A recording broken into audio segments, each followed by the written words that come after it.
sungguh ketika suatu impact itu besar pasti harus bisa dirasakan oleh orang banyak. Oke, kita next dulu. Eee, ya. Oke. Iya, ternyata benar. Bisa minta tolong di-next-kan aja kalau gitu. Oke, akhirnya berhasil. Nah, ini kita mungkin pernah dibahas ya beberapa bulan mungkin sebulan lalu, tentang bagaimana kita diingatkan lagi bagaimana kita, sebagai impactors jangan ini slogan aja ya, "Love God, Impact Others." Ya, ini pertanyaannya a slogan or a way of life. Apakah, kita sebagai impactors ini, kata Love God and Impact Others ini sebagai cuman kata-kata yang sering kita katakan atau benar-benar ini menjadi kehidupan kita sehari-hari? Nah, ketika aku merenungkan hal ini ya, aku mikir, "Waduh, aku sudah hidup lumayan lama, aku melayani Tuhan lumayan lama, baik di kampus, di gereja gitu ya." Terus aku mikir sedikit, apa ya kira-kira dampak yang sudah orang rasakan melalui kehidupanku gitu. Dan setelah aku merenung banyak, kok rasanya dikit sekali ya Tuhan. Ya, aku nggak tahu bagaimana dengan kalian. Mungkin coba kalian renungkan sedikit ya, kira-kira, siapa sih orang yang sudah kalian, mungkin menangkan bagi Tuhan, mungkin kehidupannya berubah oleh kalian, atau mungkin bisa melihat kasih Tuhan melalui kalian. Ya, apakah benar-benar, hidup kalian sudah menjadi dampak bagi orang lain?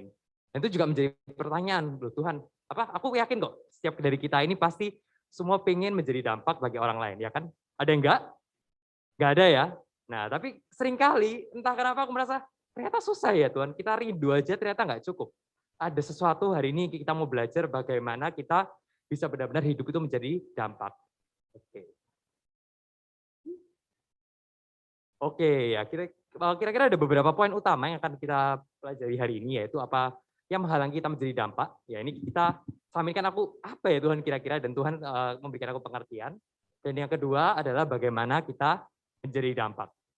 Oke, jadi hari ini kita bakal bareng-bareng belajar dari firman Tuhan yang mungkin sering banget kita dengar ya, kisahnya sangat terkenal, yaitu orang Samaria yang murah hati. Nah, di sini kita belajar bagaimana kita bisa menjadi dampak. Ayatnya di Lukas 10 ayat 25 sampai 37. Boleh teman-teman mungkin buka di Alkitab atau baca di layar. Ya dan karena terinspirasi dari Ko Patrick minggu lalu ya, biar aku nggak sendirian yang ngomong, aku minta juga bantuan teman-teman untuk baca bergiliran ya sama-sama. Apakah terlihat? Oke, sip. Mulai karena kemarin dari depan ya, mungkin yang belakang kurang kebagian, ya hari ini berkat buat yang di belakang-belakang ya. Siap?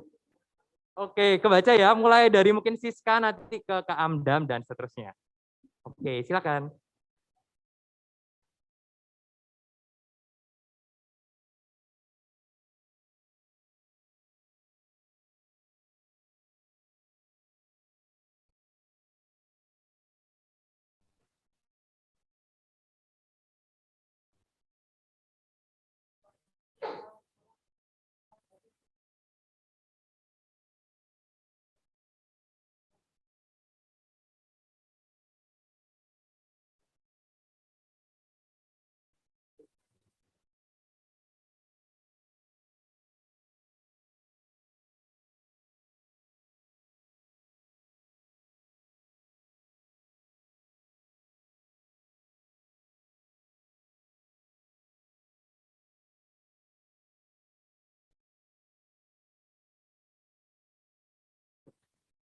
Oh, oke, maaf.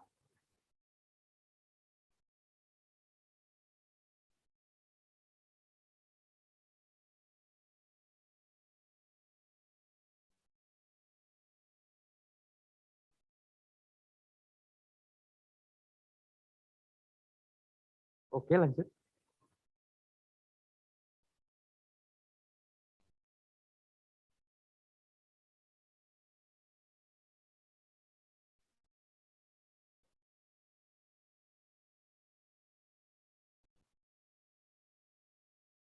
Oke, David, ayat ketiga tiga. Oh, sorry. Ya ampun. Oke, maaf ya teman-teman, masih pemula. Sudah.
Oke, thank you. Lumayan panjang ya ayatnya. Cuman kita pasti sudah lumayan hafal dengan ayat-ayat ini. Di sini kita bisa melihat contoh ada orang yang berhasil menjadi dampak, yaitu kita lihat orang Samaria, dan orang yang tidak berdampak, yaitu orang Lewi dan Imam. Ya, hari ini ada beberapa yang bisa kita pelajari dari cerita ini. Oke, yang pertama, mungkin yang paling mendasar dulu ya. Kenapa sih kita harus jadi dampak? Oke, loh, ada apa ini? Ya sorry ya guys, ini nggak ada contekannya. Ya, jadi oke. Sebentar, kita back dulu. Oke. Nah, di sini dikatakan seorang ahli Taurat itu bertanya kepada Tuhan Yesus, "Guru, apa yang harus kuperbuat untuk memperoleh hidup yang kekal?" Nah, jawabannya mengenai kasih. Nah, nanti kita akan melihat apa sih hubungannya, kenapa ketika kita berbicara dampak, kita harus berbicara kasih juga ya. Tuhan berkata, "Kasihilah Tuhan Allahmu dengan segenap hatimu, jiwamu, kekuatanmu, dan akal budimu." Dan yang kedua, kita seperti tahu juga kutipannya ada juga, dan yang sama dengan itu di ayat lain ya, "Kasihilah sesamamu manusia seperti dirimu sendiri." Kedua hal ini merupakan kedua hal yang sangat-sangat penting dan utama dalam firman Tuhan. Kita semua sudah tahu ya. Dan Tuhan berkata, "Perbuatlah demikian, maka engkau akan hidup." Jadi ada 3 poin yang aku dapat. Kenapa kita harus menjadi dampak? Yang pertama tentu saja gampang ya, Taurat Tuhan sehingga kita harus mengikutinya. Ya, masa Tuhan ngomong, kamu gini ya, masa kamu masih mempertanyakan apakah ini benar atau salah gitu ya. Yang kedua, untuk memperoleh hidup yang kekal atau mengenal Kristus. Nah, ini alasan yang kedua, kenapa mungkin kadang kita susah ya mengenal Tuhan. Tuhan kok susah ya kehidupanku, kok rasanya nggak bertumbuh, tidak makin mengenal Engkau. Salah satunya adalah kita tidak mempraktekkan kasih ini dengan nyata. Jadi kasih mungkin hanya dari perkataan kita dan lain-lain. Kenapa aku ngomong tentang mengenal Kristus? Karena di Yohanes 17 ayat 3 gitu ya. Hidup yang kekal ialah mengenal Engkau satu-satunya Allah dan Yesus Kristus yang Engkau utus. Jadi hidup kekal itu bukan saja berbicara mengenai bagaimana kita nanti mati masuk surga ya, tapi juga mengenai bagaimana di bumi ini kita bisa hidup mengenal Tuhan. Nah, jadi ayo kita belajar mulai mempraktekkan kasih, bukan hanya untuk orang lain terberkati, tapi bagaimana kita makin lama bisa terbangun, mengerti, dan mengenal Tuhan.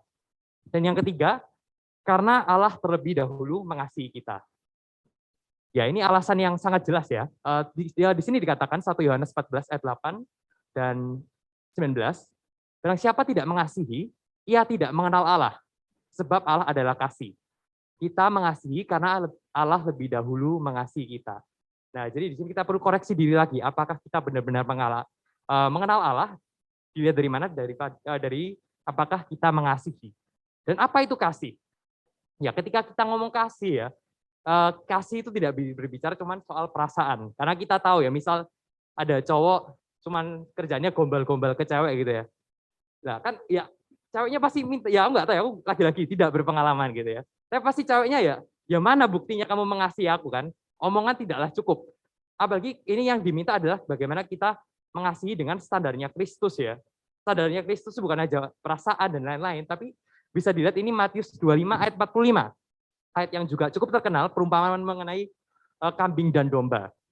Dikatakan, "Aku berkata kepadamu, sesungguhnya segala sesuatu yang tidak kamu lakukan untuk salah seorang dari paling hina ini, kamu tidak melakukannya juga untuk aku."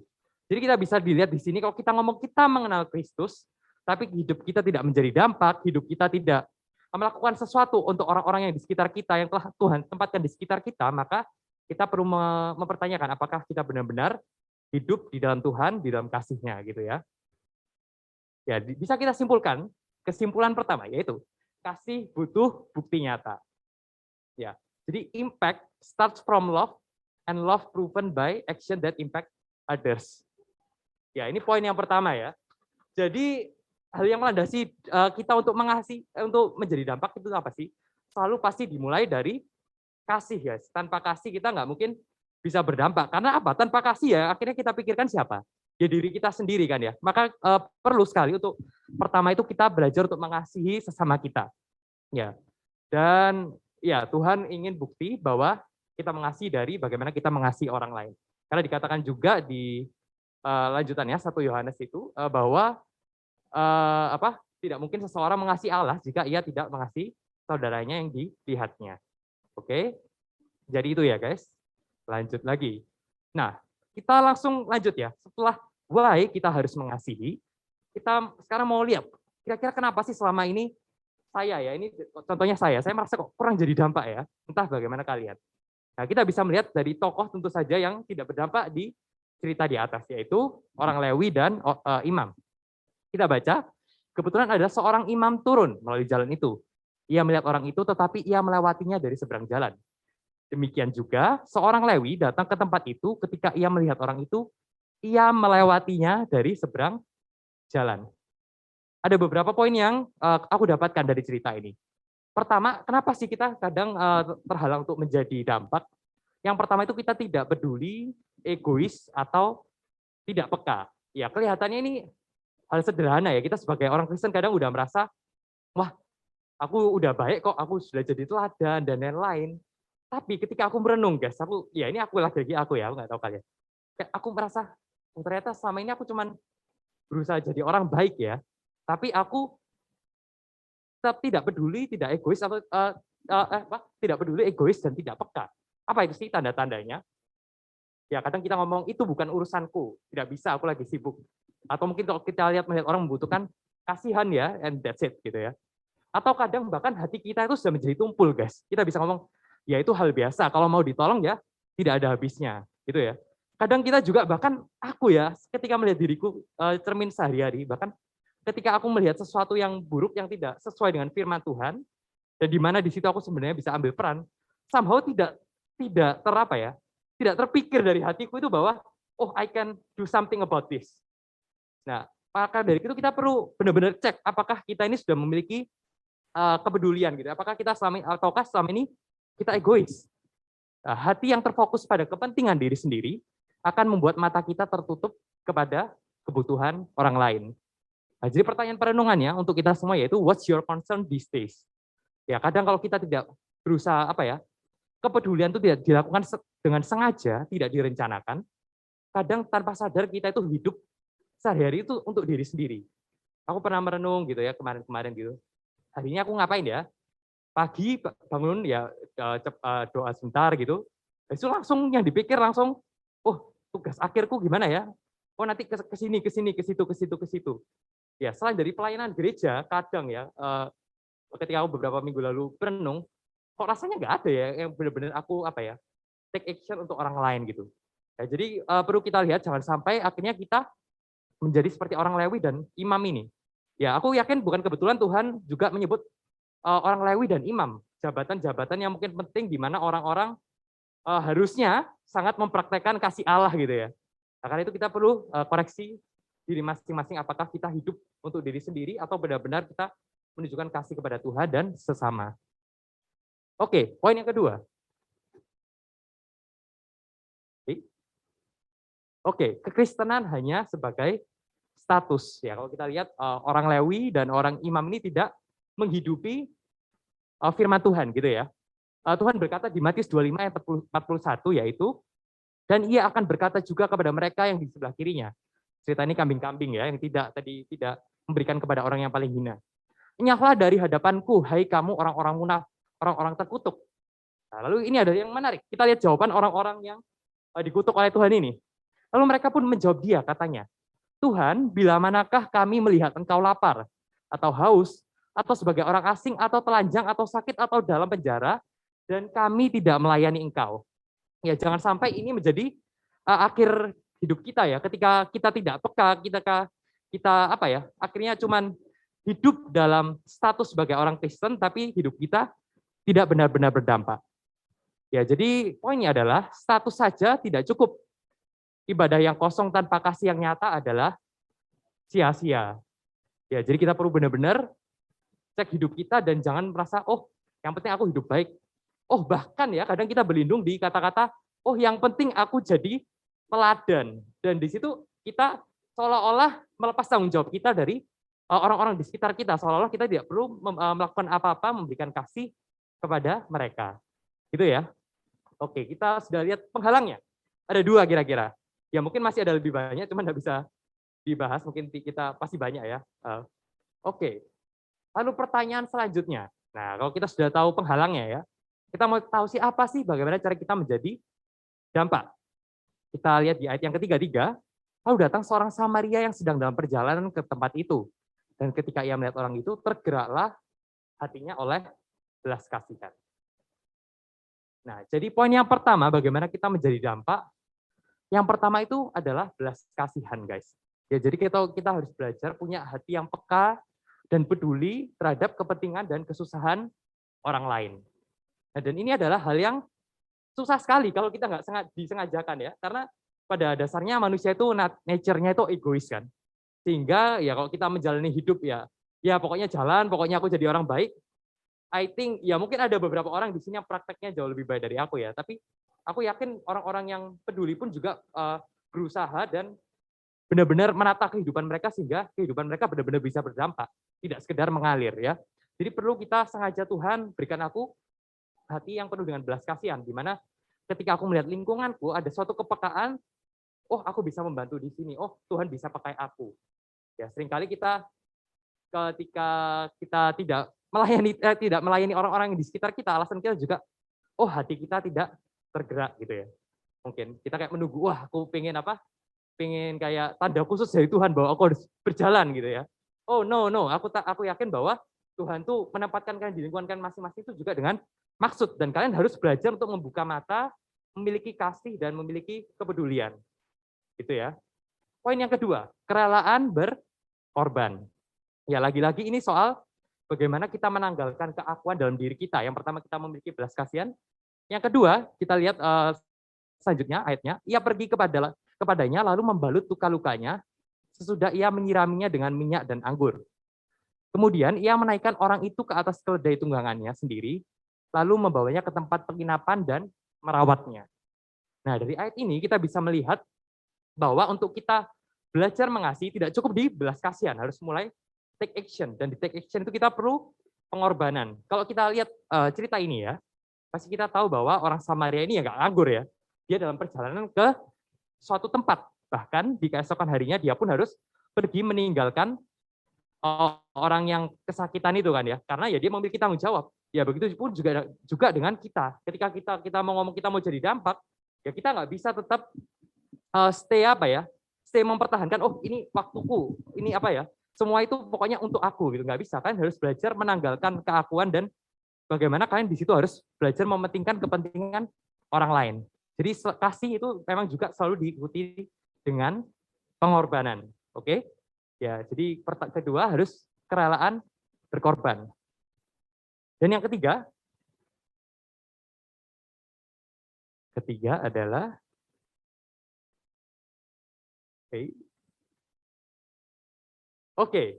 do it 110%.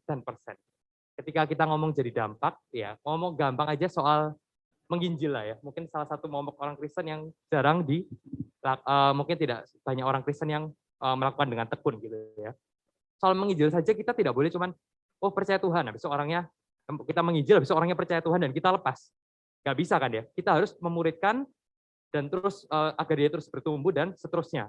Ya, jadi kalau ketika kita mau berdampak pun kita nggak bisa, cuman aku ya hari ini mood gitu ya, mood pengen berdampak gitu, jadi baik gitu, habis itu and that's it, kita nggak ada tindakan follow up ke orang tersebut, kita tidak penuh dengan perhatian, karena ya kalau kita mau berdampak guys, kayak orang ini aja ya, orang ini ceritanya sakit gitu kan ya, kesakitan, babak belur gitu, ya misal cuman di drop ke penginapan gitu ya, terus kita buat, ya pokoknya orangnya aman lah ya, nggak di tengah jalan, tapi akhirnya tidak dirawat dilanjutkan, ya bisa saja orangnya tidak sembuh gitu kan ya. Akhirnya sia-sia juga apa yang kita lakukan. Jadi kalau kita mau sudah berkomitmen untuk berdampak, belajar untuk tekun, belajar untuk berkorban, ya terus-menerus dan ya lakukan sampai benar-benar ya apa yang semaksimal mungkin yang bisa kita lakukan. Oke, jadi poin yang pertama belas kasihan, yang kedua kerelaan berkorban, dan yang ketiga ayo kita bekerja dengan semaksimal mungkin. Oke, jadi setelah kita melihat bagaimana, apa sih penerapannya? Ya penerapan paling gampang deh kalau di gereja ini, join hospitality. Nggak bercanda. Oke. Jadi apa kira-kira kesimpulannya? Bagaimana kita jadi dampak? Oke. Kesimpulannya adalah kita menanggalkan keakuan kita, belajar melihat sekitar. Jadi ketika kita hidup jangan sampai, ya ini tugasku apa-apa, cuman belajar, oh lihat sekitar, toleh-toleh, apa ya yang bisa aku bantu dan lain-lain, dan punya belas kasihan dan take action. Karena kenapa? Karena hidupmu bukan tentangmu lagi, ya, tapi tentang Kristus yang di dalam kamu, dan Dia adalah kasih, guys. Ya, kalau kalian ngomong Tuhan adalah Allah kalian dan kita tinggal di dalam Dia, kalau kita kasih ini kehilangan, ya kita sama aja omong kosong. Oke? Oke, ini penerapan lebih praktisnya lagi. Ya, ini aku baca di Roma 15 versi The Message. Akan aku bacain. Those of us who are strong and able in faith need to step in and and lend a hand to those who falter, and not just do what is most convenient for us. Strength is for service, not status. Each one of us needs to look after the good of the people around us, asking ourselves, how can I help? That's exactly what Jesus did. He didn't make it easy for himself by avoiding people's troubles, but we did right in and help out. I took on the troubles of the troubled, is the way scripture puts it. Nah, ini menurutku ketika aku baca ayat ini, wow banget gitu ya. Kita kembali ke poin lagi, bahwa ini mengingatkan kita bahwa ketika kita kuat di dalam iman, guys, itu bukan untuk diri kita sendiri lagi, tapi untuk melayani. Di sini kan dikatakan strength is for service and not status. Jadi stop kita cuma fit untuk, wah aku pokoknya kenal Tuhan, aku jadi orang baik nanti ya masuk surga dan lain-lain. Tapi start untuk ya kekuatan modal yang sudah Tuhan berikan tuh bagaimana kita bisa melayani satu sama lain. Dan mungkin biggest pewahyuan terbesar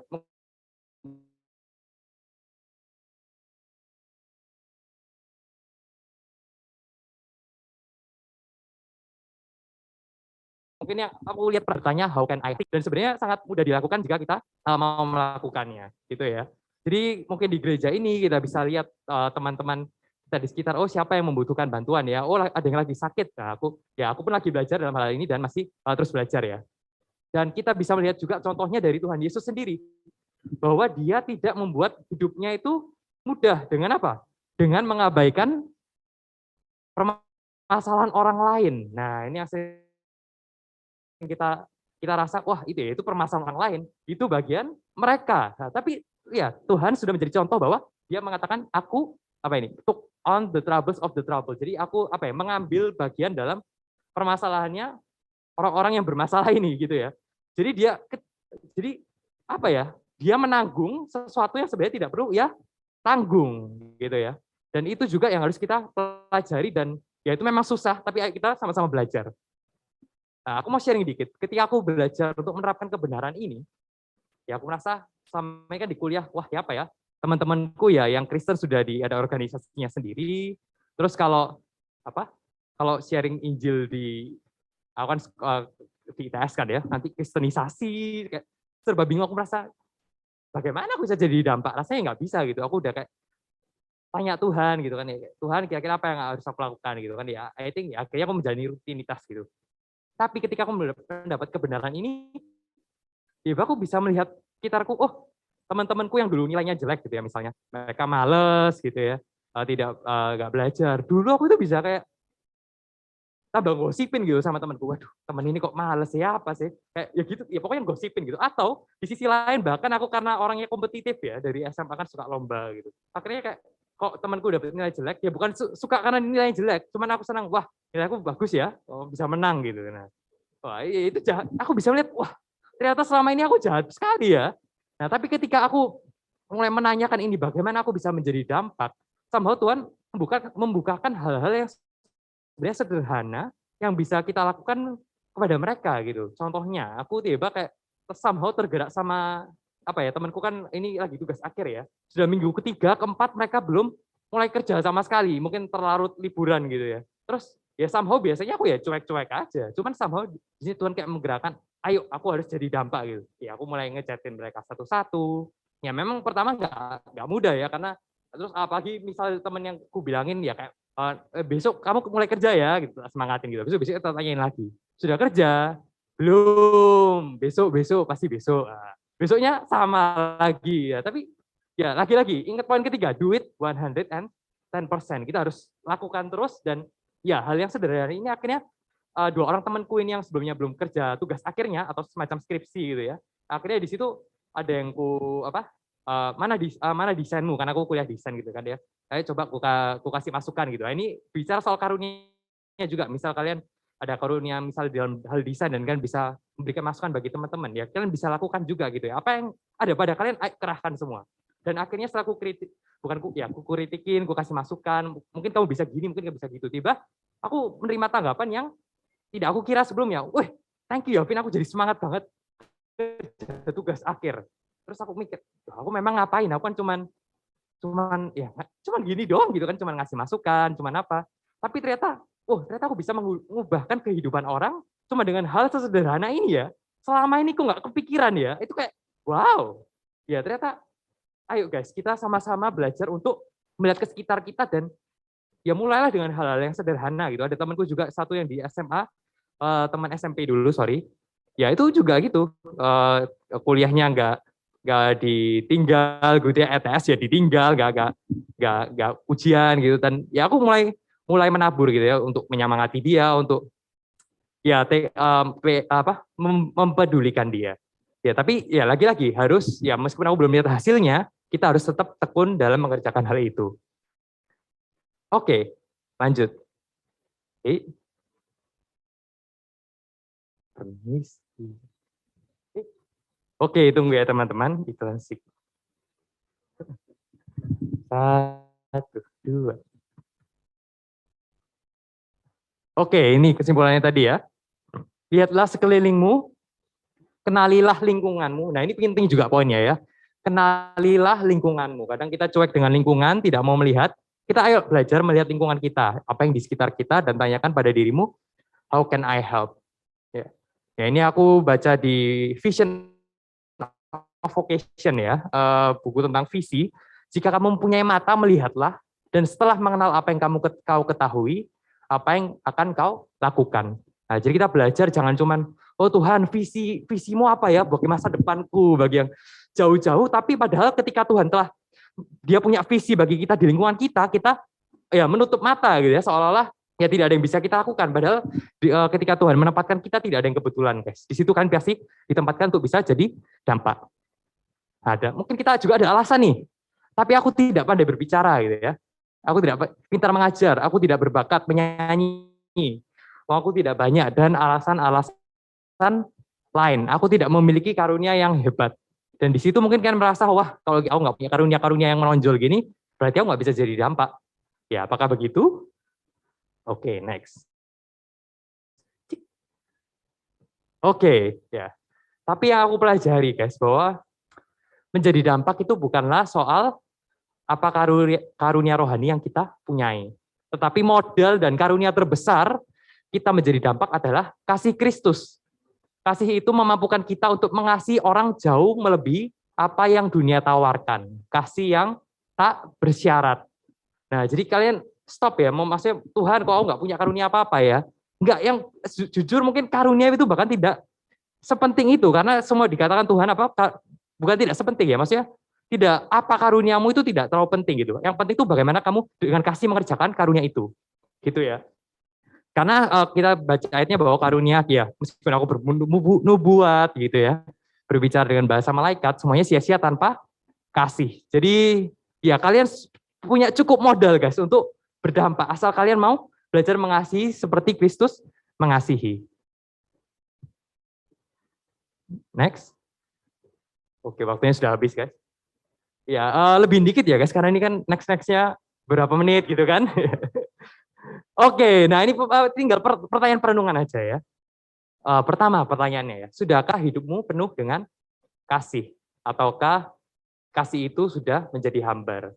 Ya, apakah ketika kita melihat orang-orang kesusahan di situ ada belas kasihan, atau di situ kita ada, oh ya biar orang lain yang menolong dan lain-lain gitu ya, atau segudang alasan yang kita miliki untuk tidak mengasihi mereka. Oke. Ini.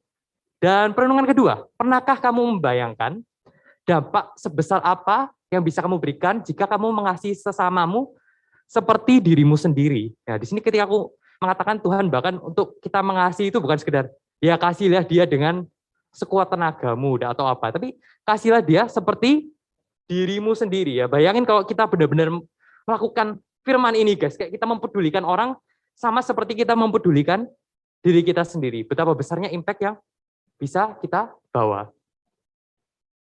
Oke, jadi kesimpulannya mungkin ya kalau kalian ini aku tahu mungkin terlalu bertele-tele, ya bisa di mungkin diingat-ingat prakteknya ya. Berarti lihat lingkunganmu dan tanyakan pada dirimu, how can I help? How can God's love shines through me?